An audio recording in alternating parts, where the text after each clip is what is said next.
be a drum. Sorry. And there we are. We're live. Welcome to the Maple Minds podcast. I'm Chrystia. That's Rob and Polly. And we are live every Tuesday and Friday at 5 o'clock Pacific, 8 o'clock Eastern to talk about politics. Now, we're all from British Columbia, and a lot of times we talk about what's happening in British Columbia, and a lot of times we talk about Canada, but the Americans are just being like so fucking loud right now. We gotta talk about the Americans, especially given how much they bring us into the conversation, which we will get into later in the show. But let's start off in Venezuela. Obviously, I believe the biggest story right now. Let's start with what you're thinking, Rob. I'm thinking that we're not going to get to anything else for this whole podcast, for this Possibly. whole show. Like, honestly, there's so much to unpack. And I mean, here's the interesting part to all of this. Maduro, is he a good guy? Yeah, probably not. Are people celebrating the fact that, he got captured and taken away? Of course they are. I mean, that's to be expected. Now, at the end of the day, is it like this is something that should still never be done? I mean, it's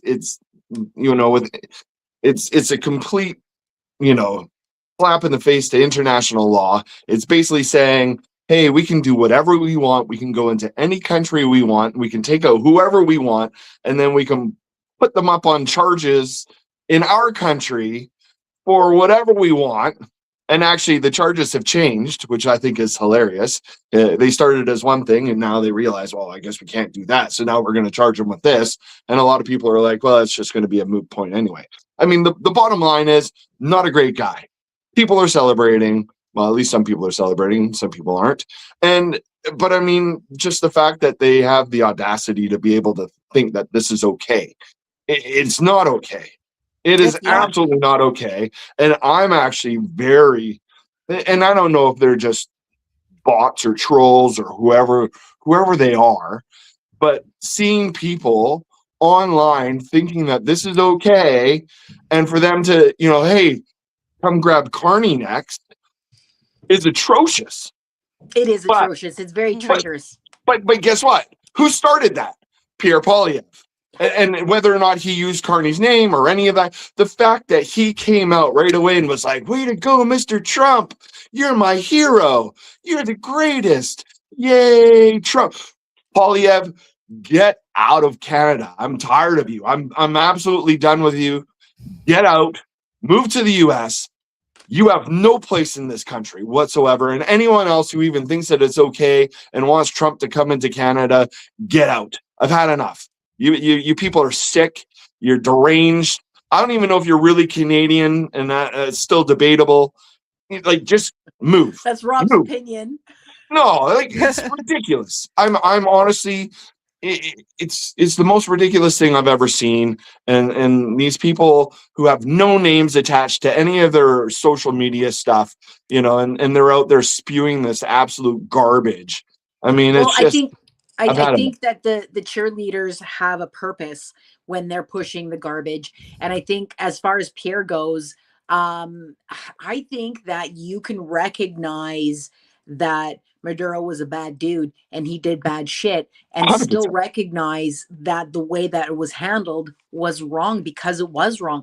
And you're right. The Americans are acting like this is the Wild West. Like, they're acting like they are international law, that they get to decide, with all this language about, well, it's our hemisphere. We get to decide what happens in it. We get to decide, we're the judge, jury, and executioner, which is contrary to international law. I think something is very interesting too. United States is not part of the International Criminal Court. All of the other countries that are involved in Five Eyes Alliance, so UK, Australia, New Zealand, us, and United States. The United States is the only one. The rest of us signed up in like early 2000s. The United States still won't. And I think this is kind of, is anybody going to be surprised right now while they're just so blatantly not just ignoring international law, but bragging about how, well, we're the new sheriff in town. Like what we say goes, and then just acting like anybody who is trying to point out the lawlessness of this, or you're just trying to support cartels and stuff. No, no. And conservatives are supposed to be the party of law and order. This is very strong support for lawlessness. And I wonder if Pierre loses any conservative support because of that. I hope he does. I mean, especially the fact that he starts talking about how socialism, down with socialism. Guess what? We are in a socialist society. Like all the major countries in this world that are especially on the top list of places you want to live are socialist. I mean, that's just what it is. We have a socialist system where we pay taxes into a system that provides health care, it provides schooling, it provides policing. Like we're paying for all of that. That's what socialism is. And for anyone who's like, oh, so down with socialism, I also think or I wouldn't. I think if you're an alien and you just landed on Earth and you're watching Venezuela, are you saying that it's socialism just because the guy identified as a socialist? Or are you looking at what that guy did and you went, "That's communism"? It was an it wasn't about using government resources to pay for services for the people. It was about complete government control, and he fucked it up. yeah. Um, It's a yeah, dictatorship. It still is a dictatorship there. yes, I mean, that's what it is. I mean, it's not socialist. And the other crazy part is you have all the Trump supporters that are out there right now basically coming up with like false narratives. Right. So they're like, oh, he's a narco terrorist and we had to take care of him. And all the drugs that were coming into our country from there that were killing people and all this stuff. Those drugs weren't killing people. The fentanyl is killing people. Fentanyl is not coming through Venezuela. And and yes. and the baffling thing to me is all these people are like, yeah, this is the way it should be. No, it's not. You guys are making things up now. And the funny thing is, you've got Trump that's out there basically just saying, yeah, we're going to take your oil. We're going to just now we're going to have control of all your oil. And look at this. Look at all the money we have now. Like, he's literally saying we did it for the oil, and everyone else is saying, well, no, we actually did it because of this. Everyone shut up. You guys, and here's the funny part is, and the thing that I sent you about China is I found it really interesting where some of the theories that people are having is that none of this has anything to do with oil, none of it has anything to do with gold reserves, none of it has anything to do with Venezuela whatsoever, and it actually has to do more with China. And if anyone wants to look that up, because we're not going to talk, we I don't have want to enough talk about time. China. Okay, we will, but at the end of the day, if anyone wants to look some of this stuff up, it's very compelling. It's very compelling stuff that, this is about China and it's not about Venezuela at all.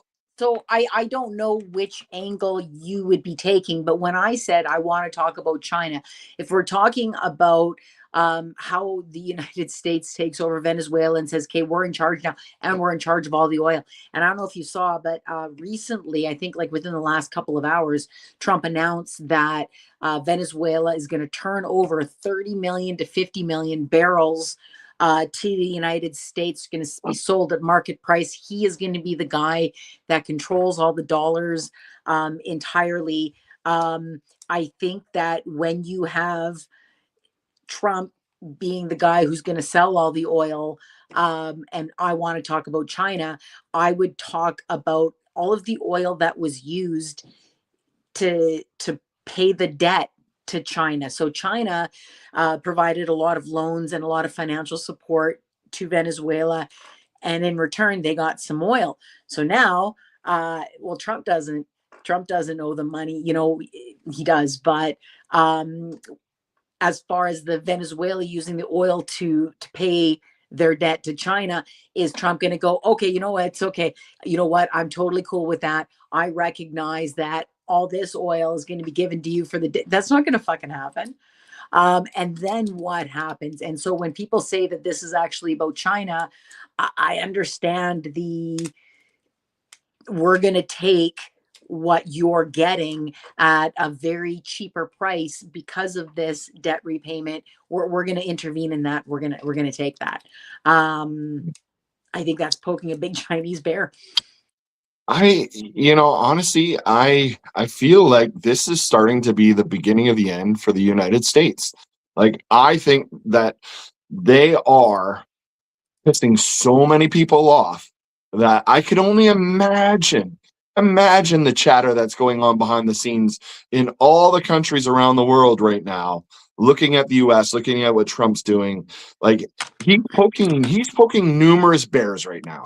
And I mean, the simple fact is they just went in, they kidnapped somebody, and now they're still poking the whole Greenland thing. Like, they're basically now talking about Greenland again and basically saying, well, that's next, and it's kind of like, what is happening? Like, and not to mention, pretty much 90% of South America, they're basically poking as well, but basically, threatening them.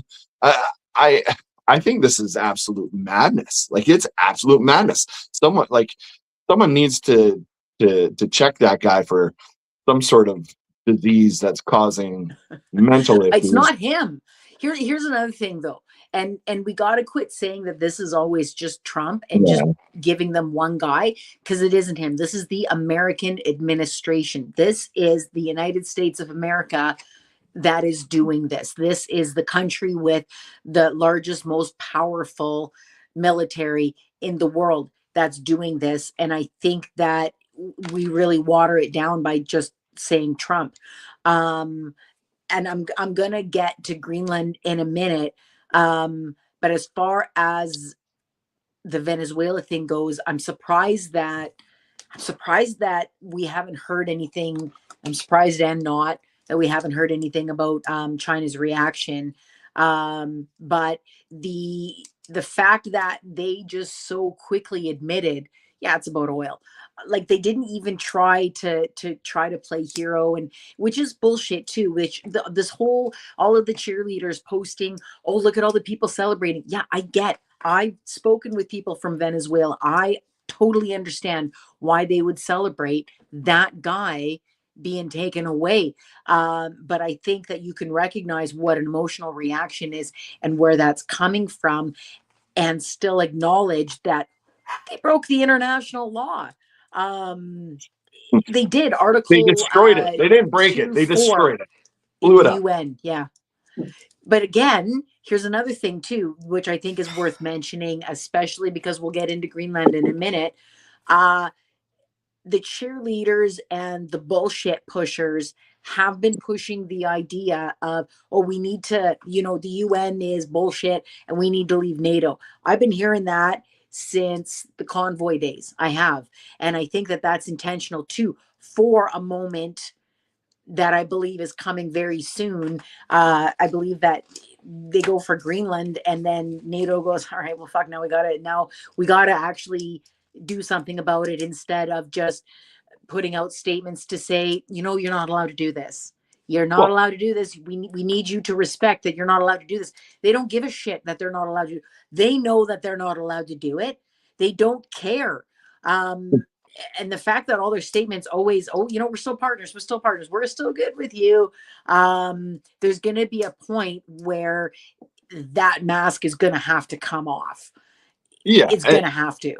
And I mean, they're both part of, like, the US is part of NATO too. I mean, that's the crazy part. But sorry.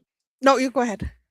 Even going back to Venezuela, like, you've got that leader of the opposition, the Nobel Peace Prize winner, right? And at the end of the day, so they go in, they take out, the president.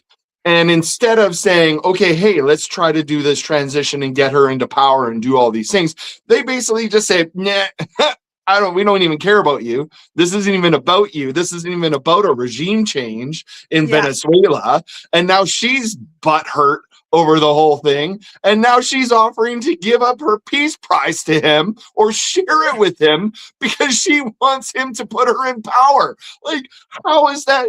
That's insane to me. Like bribery on the highest level. She's trying to bribe Donald Trump to help her get into power in Venezuela. Like, what are you replacing? You're replacing a corrupt president with a corrupt lady who won the Nobel Peace Prize, who's willing to now sell it to Donald Trump so that he can put her into power. Like, you can't even make this up. You can't even make a movie like this. People will be like, we can't watch this movie. That's not even, there's no way that would ever be real. It's real. There are people who are celebrating, expats are celebrating, but inside Venezuela itself, the people are upset, they're angry, and they're protesting because they don't want to be taken over by the United States of America. It is up to the people who runs the country. Like, they went in, they took Maduro, but they left the regime in place. They left everybody in place. Yeah, and that's the whole point is, like, the vice president or whoever the second in charge is now in position. Yeah. And that's it. Now she's in position. Yeah. And then they say, well, how can you say this is bad? He wasn't even, recognized because he cheated and he wasn't actually the president. Okay, well then give it to the guy that won. Who won the election. Oh no, we're not going to do that either. Overwhelmingly. Why not? Give it to the guy who won the election. Everybody chose him. Why not give it to him? Yeah, which is the best part, because at the end of the day, everyone's got to see it for what it is. There's a lot of stuff going on, and it's not an altruistic, endeavor that they did to pull him out of there and put him on trial. And I honestly can't wait to watch the whole trial unfold, and then them go, well, he's innocent. And they're like, well, they're saying that he was we're still going to keep him locked up. They're saying that he was part of a cartel. They named the cartel and it doesn't exist. It doesn't exist. It doesn't exist. That's why they had to change the charges. They had to change the charges, but the charges are so generic that how are you going to prove it? Like, it doesn't make sense. But it's all for show. I mean, this whole thing is for show. We all know it's for show. Meanwhile, they're like, did you call the oil companies before you did this? And he's like, yeah. Like, of course I called the oil companies. So if this was actually about democracy, if this was actually about a concern for human rights, why the fuck do you have to call the oil company executives? Just saying, we can talk about how this affects the oil companies, or we can go to Greenland. Actually, let's stay in Venezuela, because the oil companies, I don't know if you saw, I was looking at their stock prices today. They're not doing well today. Chevron saw an initial spike, but Chevron was down today. There's another one, Concora, down, and Exxon Mobil down. And there's a lot of people saying that they didn't want to. Like, Trump is making it sound like, oh yeah, all the oil companies were ready to go down there. We're going to do big business. Everybody's going to be rich. All the Venezuelans will be so happy because they're going to be so rich. I don't think it's going to happen. But I mean, here's the thing is, and I'm no oil expert. I do like watching that Mr. Global on TikTok. So if you ever watch this, Mr. Global, I do like watching you. Mr. Global, that guy's so smart. And it's like, if you ever want to know anything about oil and what, like, you got to watch that guy. And actually, it's funny because I probably should go back and see if he's talking about this, because I don't know the whole money logistics, all that sort of stuff, how it works. But if you start flooding the market with oil, as far as I know, the oil prices will drop because you've now got an excess amount of product being flooded into the market. I might be wrong. Maybe I'm right. I don't know. And maybe I'm just making this up. But I'm just guessing that if they're going to do that, and the reason why they stockpile it, I think, is because they don't want to push it into the market to drive those prices down, but they have it available to, I mean, who knows? Mr. Global, watch us. Mr. Global also writes opinion pieces for Forbes magazine. On this too. He wrote one yesterday about how he doesn't believe that the oil companies are going back to Venezuela. So what happened was American oil companies were in Venezuela decades ago. And then under Chavez, before Maduro, he said, you know what, we're going to nationalize our resources. We're not going to just let American companies make money off it. We're going to make money off of it. And so all the American companies left, and they came to Canada because we have a similar product. Pierre is also using this. Oh my God. If I never hear that word, if I never hear that man use the word pipeline again, I understand why we have to talk about pipelines. I do, but holy shit, I'm sick of hearing that guy say pipeline. Everything is about pipeline. What happened here? Pipeline. What's Christy, going on over here? We got to have a pipeline. Everything is about fucking pipeline. I'm sick of hearing Pierre Poilievre open his mouth. Period. I don't even care what comes out of it. It's garbage, and I'm tired of it. And if this guy is still going to be the leader of the Conservative Party, like I don't even Three like. more weeks. We'll find out in 3 Honestly, weeks.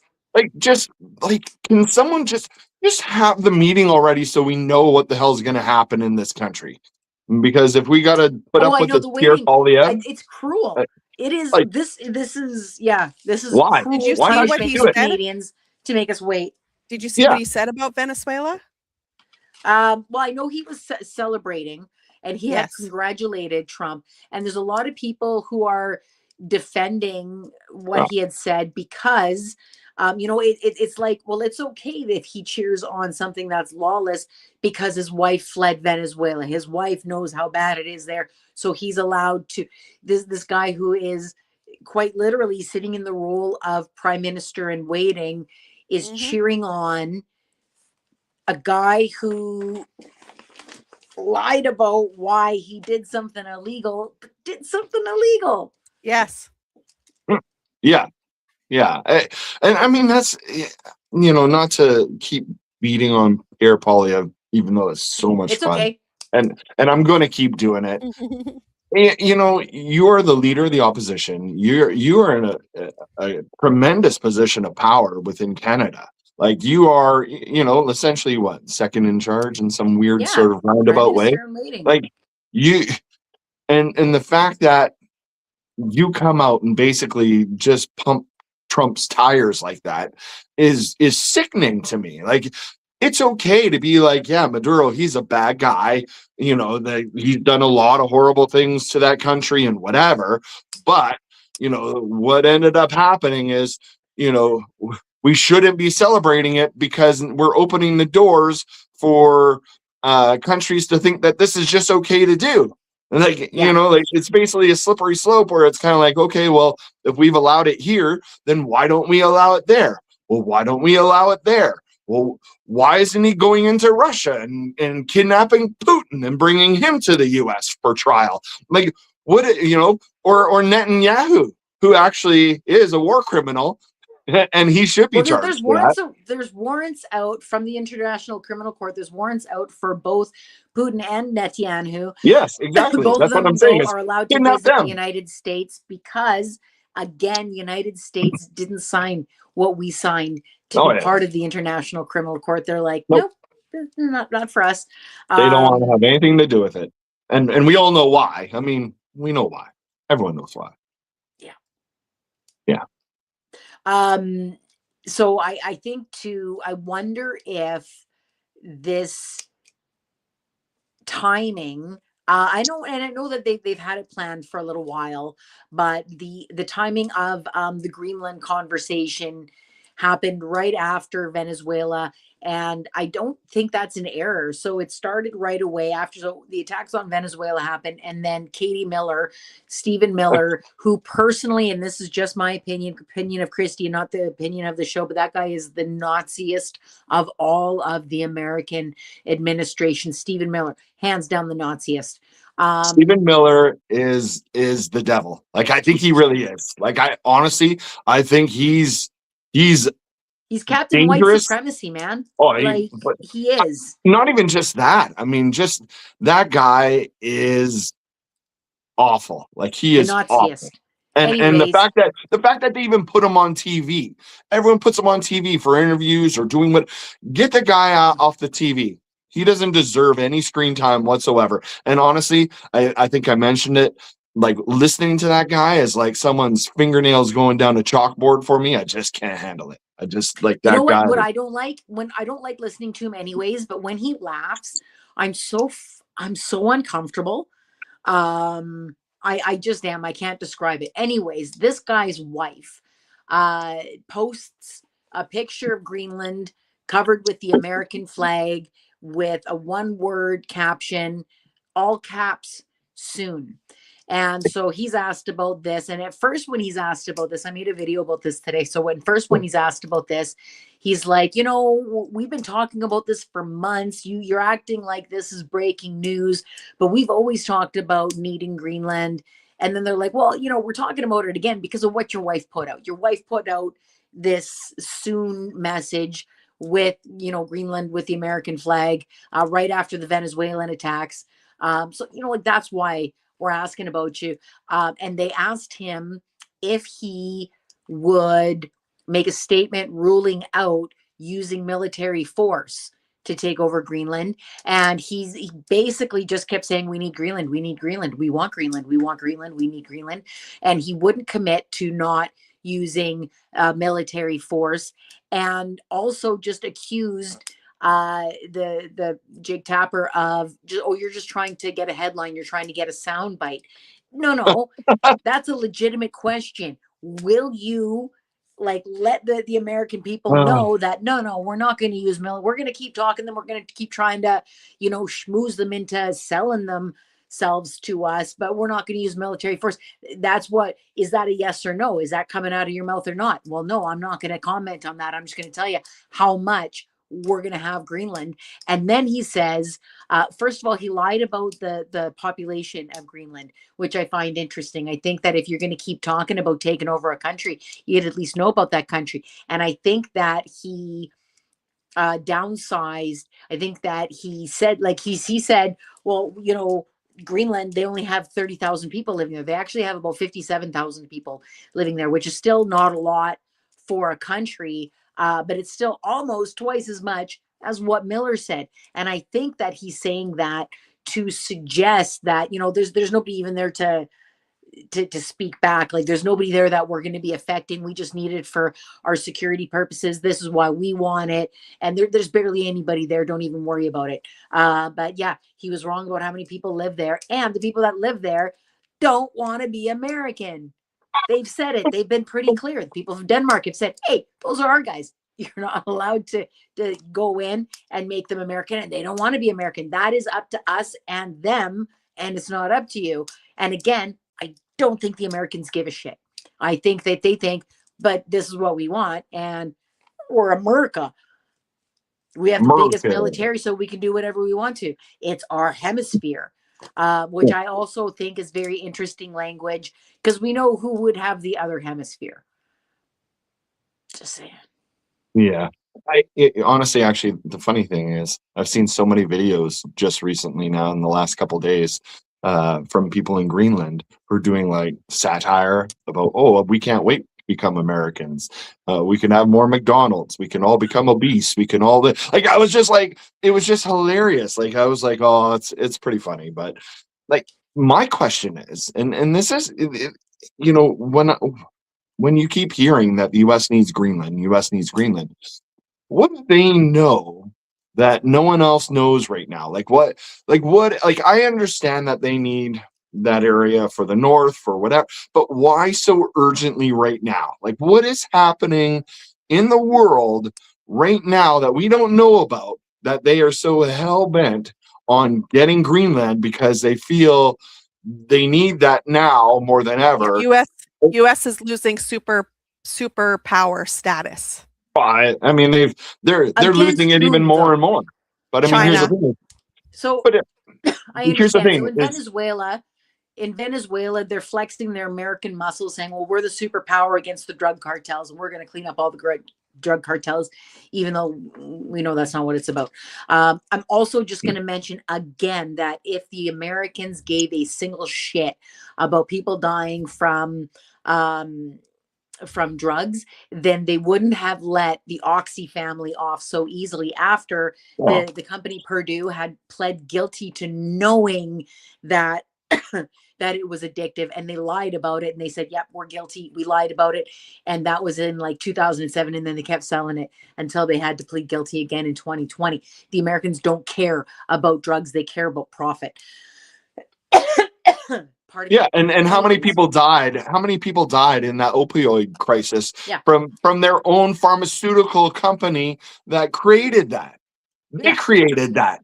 And they put it out there to the American people that created this mess, right? And yet they don't care. Oh, you're fine then. Don't worry about it. No harm, no foul. And now what? And but you're worried about like anything else? Like, come on, everyone's got to see the hypocrisy in all of this. I think that would fill up a whole nother show of how do people not see this?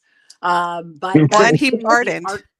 He pardoned another president, did he not? He pardoned the president of Honduras, who had been convicted of like something like 400 tons of cocaine into the United States or something. They don't give a shit about drugs. And then when people call them out, like, hey, you pardoned this guy, just like the fraud too. Oh, we're going after the fraudsters. We are so concerned about fraud that we need to freeze aid that goes towards families that need it because we're so worried about fraud. Meanwhile, don't pay attention to the guys that I have pardoned who were supposed to do decades of time for fraud. Anyways, back to we should have already. But here's the thing: is we should have already known, and everyone in this world should already know that the second that they started talking about tariffing Canada because we're the ones that are importing fentanyl into the United States. Like, everyone should already know this. Like, there's so much more fentanyl coming up than there is going down. Like, I mean, it's almost a ridiculous difference. And the fact that he's playing these games and talking about fentanyl and talking about deaths from drugs, I mean, it's all a game. And I think it's a sick game. I think it's sick that he's using all these people's deaths from this, drug crisis for his own political gain. And honestly, people have just got to stop. Like, we all have to stop and sit there and go, enough's enough. Like, we don't believe you anymore. Nobody believes a word that you say anymore. I wish. The problem is that people do believe. They this guy told them that people were eating cats and dogs, for Christ's sake. And they didn't call bullshit. Anyway, back to your question of what do they know? So when they're talking about, well, we need Greenland. So you got Europe speaking against that. So you're not protecting it against Europe. Who are you protecting against? China and Russia. I'd say China more than Russia, but China's got nothing going on in the Arctic right now. Yeah. So I mean, that's the thing. Like, unless someone knows something that we don't, or anyone doesn't know. But I mean, here's the thing: when we start talking about superpowers, and we can see this, and I mean, who knows if it'll be in my lifetime or not? I think it will be, unless, well, who knows? Who knows how much time I have left? But at the end of the day, you sit there and go, the U.S. is you see the U.S. on a decline as far as being a superpower. You see it, like, we're seeing it real time right now. They are on a decline. They are no longer the superpower they once were. Similar to Russia, because I don't think Russia is the superpower they once were either. But you now have two new superpowers, that one that has completely emerged, and they're going to be an absolute beast. They used to be called the sleeping giant, and now they are beyond emerging giant, and I mean, that's China. And now you've got another emerging giant, or a sleeping giant, however you want to see it. I think some people say they're emerging, some people say they're still a sleeping giant. But you have India that is now really coming into their own. And I could see both China and India being the top two superpowers in this world. And the issue is, you have the US that is on the decline, and Donald Trump and whoever's behind him, whoever's making these decisions to alienate the US from the rest of the world right now, and make them team USA, team of one, because nobody wants to be part of Team USA right now, and everybody used to be. We all used to wrap around them. They were our hegemon. They were that country that everyone depended on to sort of create this world order. And now they're becoming, well, they're basically saying, oh, we're going to be an isolationist policy and we're going to just worry about US, which they're not. They're only going to worry about their own self-interest. But the problem is the US is on a decline. And the people behind Donald Trump right now, and whoever it is that's pulling these strings and making these decisions, are actually submarining the United States. Like, they are actively making the United States fall. And we're seeing it in real time. And as they're falling, other people are going to start picking up those pieces, and it's happening. And the world that we know it right now is going to be completely different 10 years from now. Yeah. Can I add a few things? Because China is also, China makes all the chips, right? It has all the chips, the minerals for all the batteries that we have, computers, phones, everything that we use. And the US is developing AI. But China, I think China is outrunning US as far as the AI goes. And apparently Greenland has all of these minerals and metals that US needs in order to, because China controls all of those minerals and metals and things like that. Magnets. And so they want Greenland so that they can have control of the it's not minerals. I don't know what the word I'm thinking of, but all of their natural resources.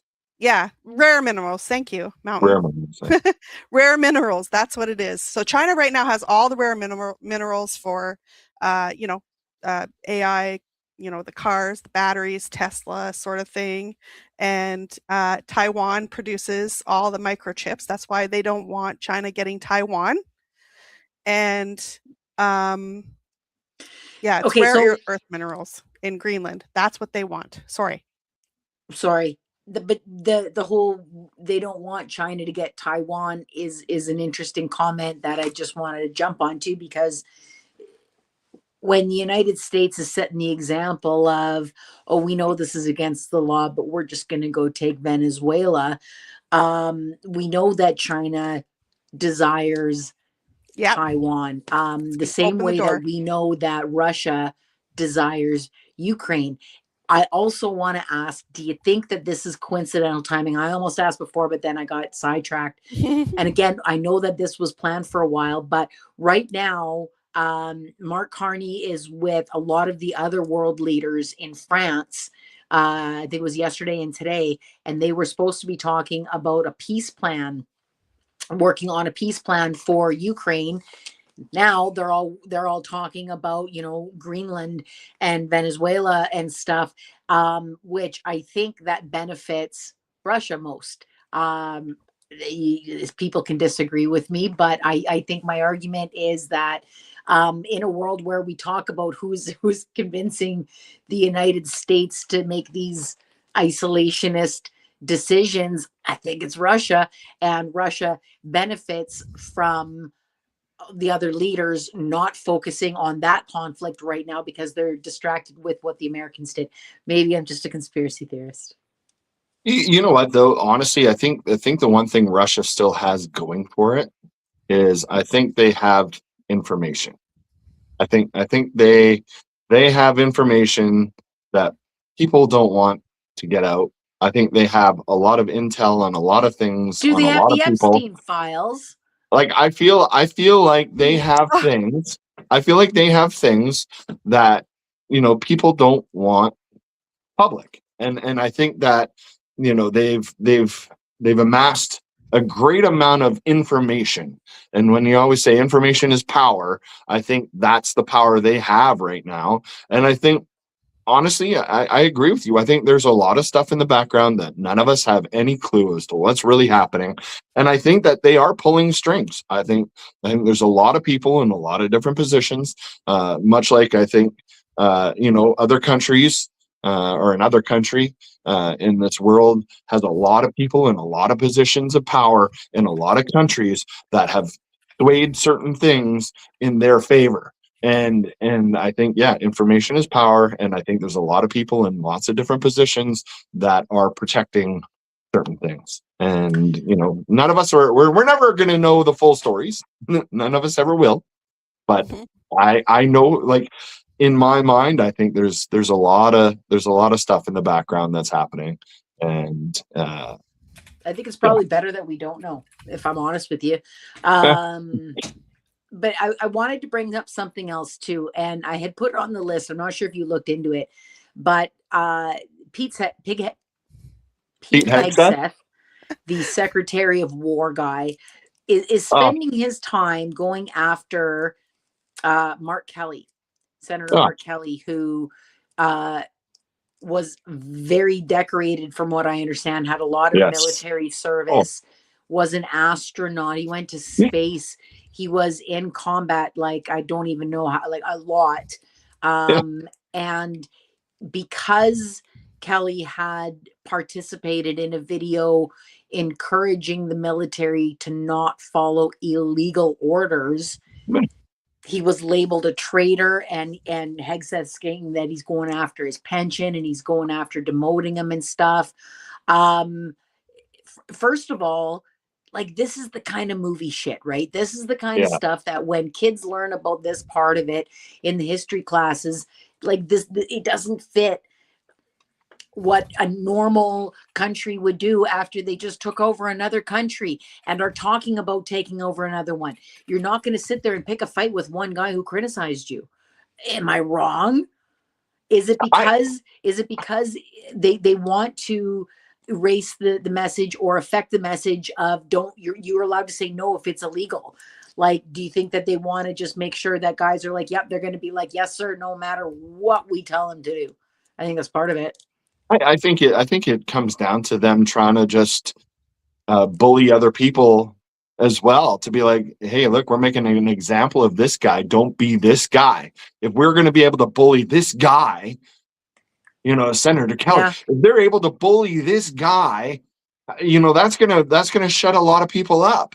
But the problem I have is with this, and this is the sore spot for me, is if you're a member of the United States military and you see these people doing this to a decorated war veteran who's done nothing but serve his country, in everything that he has done, and they are treating this guy that way, that is deplorable. It is absolutely deplorable, and everyone needs to honestly give their head a shake if they think that's okay. And people need to start standing up and going, this is not okay. This is not okay. Here's the thing. At the end of the day, he's just basically saying, don't follow, you know, illegal orders. And that's fine, because if I were Pete Hegseth, or if I was anyone in a position of power, I'd be like, you're right. Don't follow illegal orders. He's exactly right. And then I would just keep doing whatever I'm doing. But the fact is that they're sitting there and they're so hell-bent on punishing this guy to a point where they're like looking at demoting him to whatever rank so that he doesn't get this full pension. He doesn't, like, you know what? Like, how petty and disgusting can you be? Like that. I'm glad that he fought back. I don't think anybody's surprised. No, I wouldn't be surprised. And he's pushed back on them, you know, before too. Yeah. But I mean, I'm baffled though at just the nerve and the arrogance in Hegseth to just think that he could just be like, we're gonna do this. You want to talk about us? You want to say these things? We're gonna get you. I think that's the most unbaffling part. I think that they're all all of them. All of them. I think that they're completely shameless. And I think that that's why they were chosen for their roles, because they will be the attack dogs. They don't care about public perception. They don't care how they look. They don't care that they're wrong. They have no shame. They're just going to do it anyways. Yeah. Not to go on a completely different route, but did you hear about Donald Trump? I mean, we all saw the videos of him doing the hand gestures in his mouth and whatever. Anyway, that was the funniest part. But did everyone hear about how he was talking to them about the midterm elections and how they need to come up with a plan? But then he started alluding to the fact of, not having them because, it's corrupt anyway. Yep. And it basically throwing it out there to them, like, if someone can figure out a way for us to stop these midterm elections. What? I Yeah. never heard that. Oh yeah. It's No out there. way. He actually said too something about like he acknowledged that they're going to lose. Yeah. I think And he's that going to what's be going to happen impeached. is that I think Yeah. that they'll be at war at the time that the midterms are going to come, and they're going to say we can't go into an election during war. Whoa. It was I said gonna be that a while something ago because too. because essentially what he said. Sorry. Yeah, essentially what he said was kind of like, I don't know, like kind of like this roundabout kind of, maybe we shouldn't have, figure out a way of not having an election, like a midterm. It's because they're like, just planting little seeds. So by Yeah. the time they get closer to November, everybody's been tempered to the idea of not having them. Yeah, essentially people are saying that he's throwing it out there to people to try and give him ideas on how they could potentially stop these midterms from happening. Yeah. And so, I mean, we talked about this before. I mean, I want to go back to I am not alone in being one of the Yeah. many, many, many people who are predicting no midterms in the United States. And I hope we're wrong, but yeah, we've been saying it for a while. Yeah. So, I mean, it's nothing new, but the fact that he's actually saying it out loud right now and throwing it out there, like today, like Yeah. that's hello. Well, I think that they see, and I think we've talked about this before too. I think that they see what's happening to the Republican brand in the special elections that they're having in different parts of the countries, and they're seeing how many Republican seats are being flipped to Democrats in different various positions, and I think that they're worried. Like I said, I hope I'm wrong, but I don't think they're going into an election. No, I don't think like at this point. I think at this point, I would be baffled if they did. I'd be wow. Especially if the Supreme Court comes back, because you still hear him chirping about tariffs, right? He was talking today about, the record before this was, a very small amount of trillion, and I've broken so many records because I got $18 trillion coming into the country because of tariffs. If the Supreme Court rules that those tariffs are illegal, this guy's screwed. Yeah. The only other thing that I could see is if they have to have these elections, I could just see a military presence or a National Guard presence at in predominantly in ridings where there could be a change, right? Where they're like, we feel like we might lose this riding or we might lose that riding.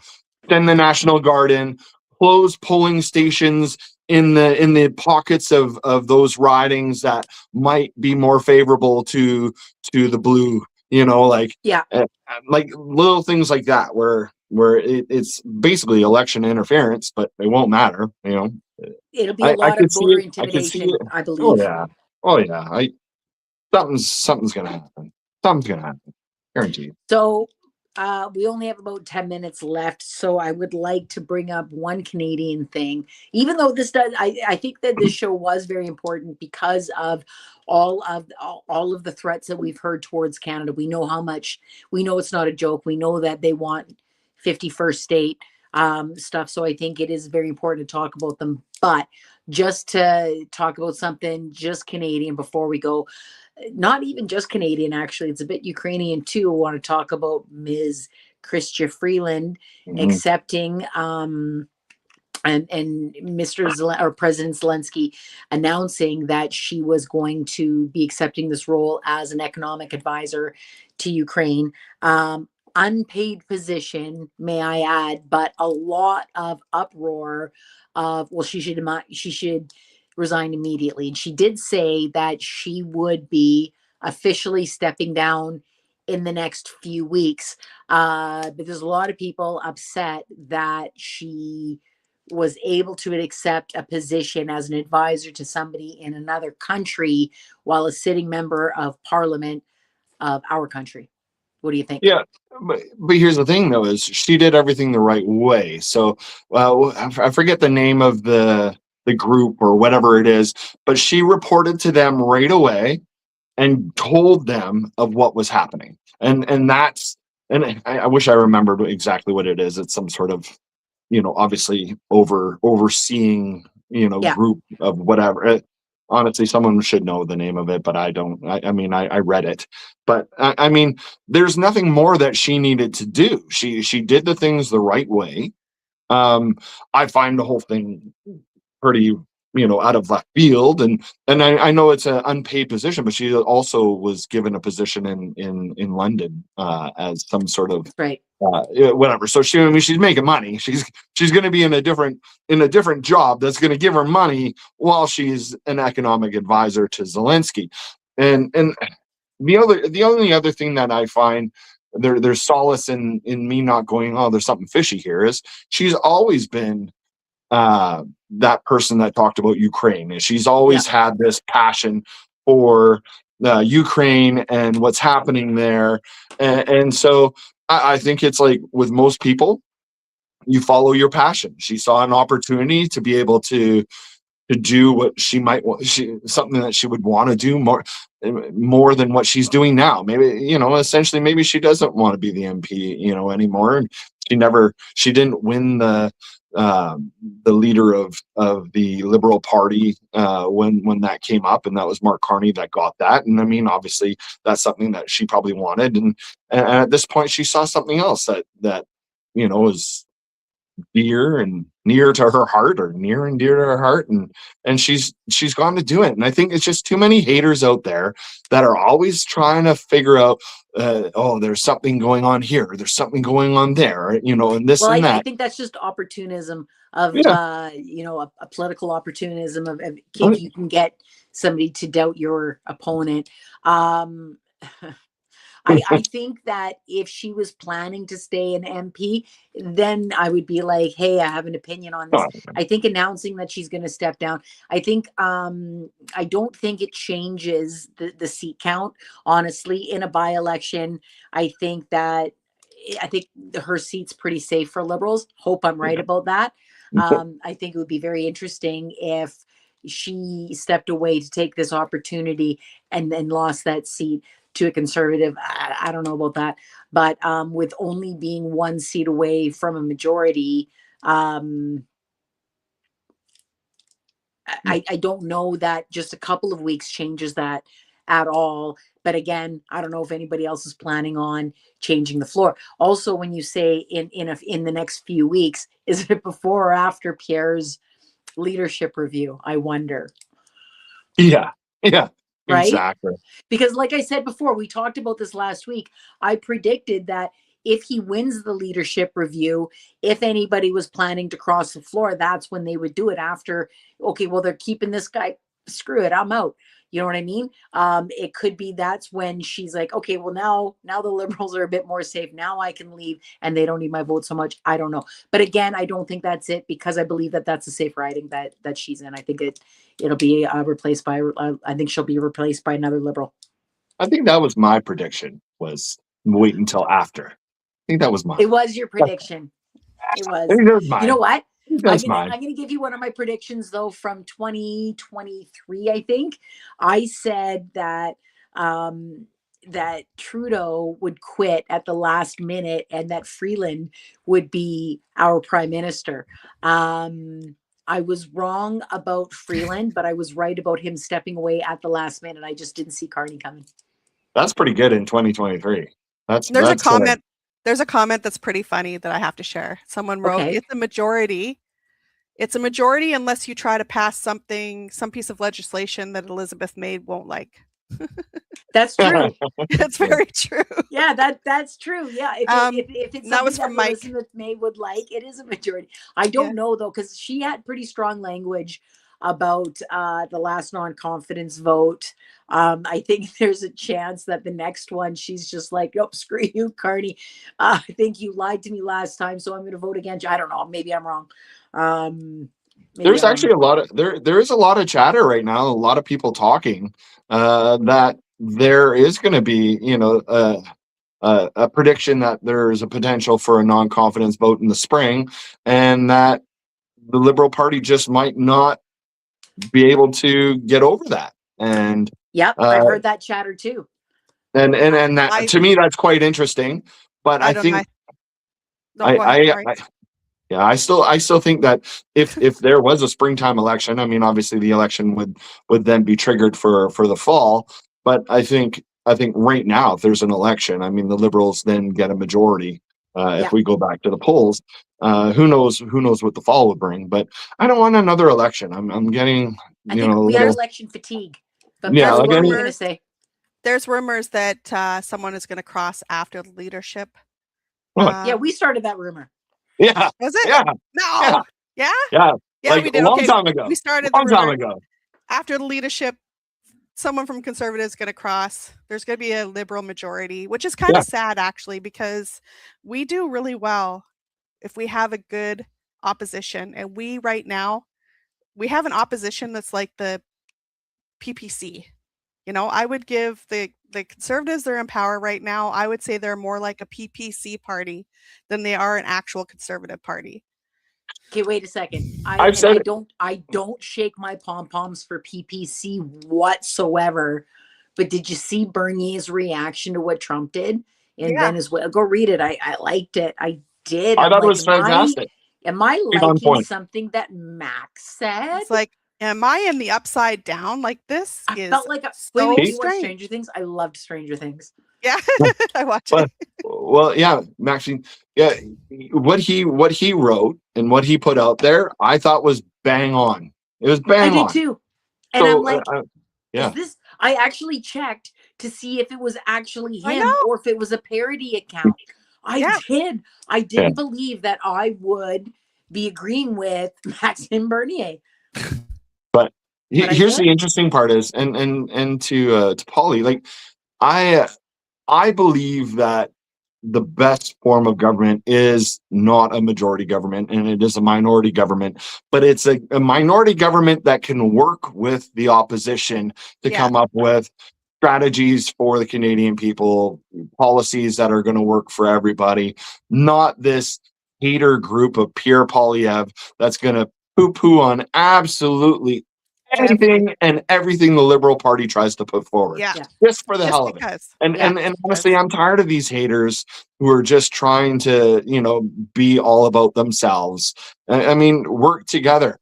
They're complaining that Canada is broken, but they don't want to fix it by working together. They want to keep separated and divided. Yes. That's all they want. They want to be divided. Because they don't want to work with each other. They need something to be able to fix. They have no interest in any kind of resolution for anything that would be actually good for Canadians, because then everybody would be happy with how Canada's going, meaning that they don't want to change the leadership, right? Yeah, they're nothing but a bunch of. I'm a bigger fan of minority governments too, just not when this donkey's running the opposition. Yeah, that's all. Honestly, I liken them to like basically a bunch of teenage bullies, like who are basically put people down for certain things, but then secretly they're going to do the same thing because that is pretty cool, but you're garbage, like everyone needs to grow up. I mean, that's really what it comes down to. The Conservative Party of Canada needs to grow up and start being adults. They need to start adulting. I think you're right. And I think, sorry, Polly. No, I just said start taking things seriously. Yeah. They're not. Yeah. They're holding us back right now, and they're actually putting us in danger. He's a national security threat. I agree. Yeah. Sorry. I was going somewhere else and I lost it. I'm sorry.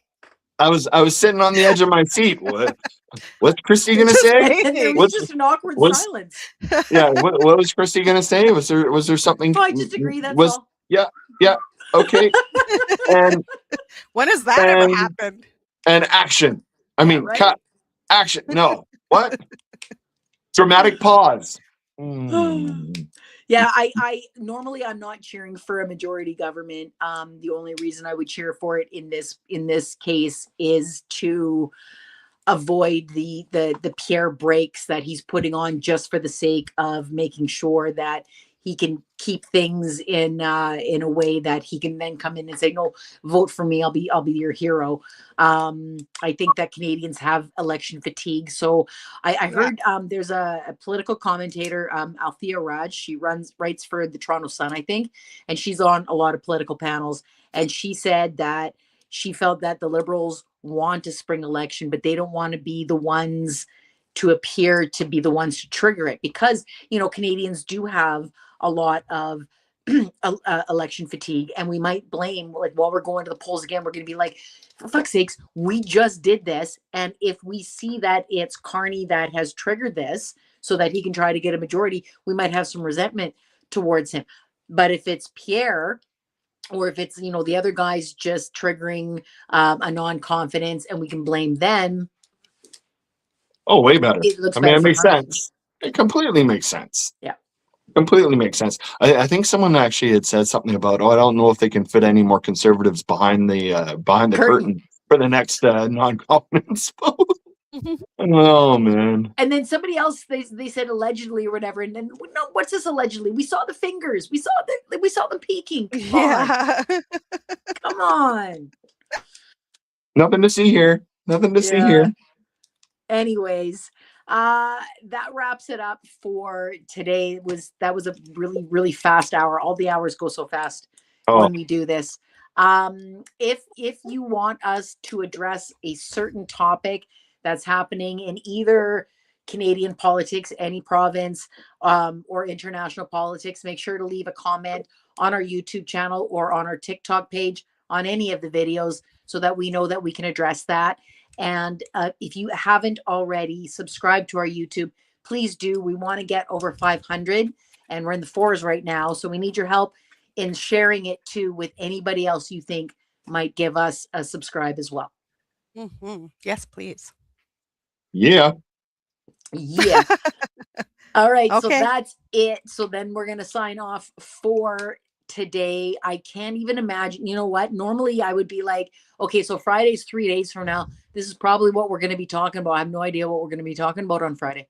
Well, just think, remember last Friday? We're like, well, we'll see what happens. And then later that night, boom. Later that night, we were like, wow, Tuesday's going to be.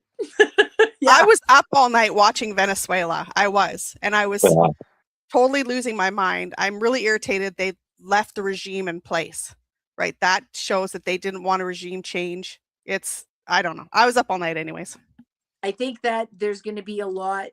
I predict that it's going to get ramped up instead of cooling down. I hope I'm wrong.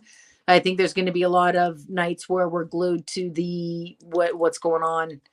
Hope I'm wrong. Oh, but by the way, where's the Epstein file? Exactly. When are they getting released? Trump is in the Epstein files. Did you know that, Christy? Sorry? Did you know Trump is in the Epstein files? Yes. Trump, the same Trump who is launching an Trump's administration is launching an investigation, said that they would launch an investigation in the Epstein estate for releasing that forgery of that poem with Donald Trump's forged signature. That's not really him that wrote that letter for the birthday book. We might investigate into that. Total bullshit. Anyways, maybe we'll have an update about that on Friday. Maybe we'll be talking about other countries. We're probably still going to be talking about Trump. I think that's just the world we live in right now. But make sure you come back and join us on Friday, 5 o'clock Pacific, 8 o'clock Eastern. Until then, I'm Christy. That's Rob and Polly, and we will see you on Friday. Thanks for joining everyone. us. Thank you for all the gifts.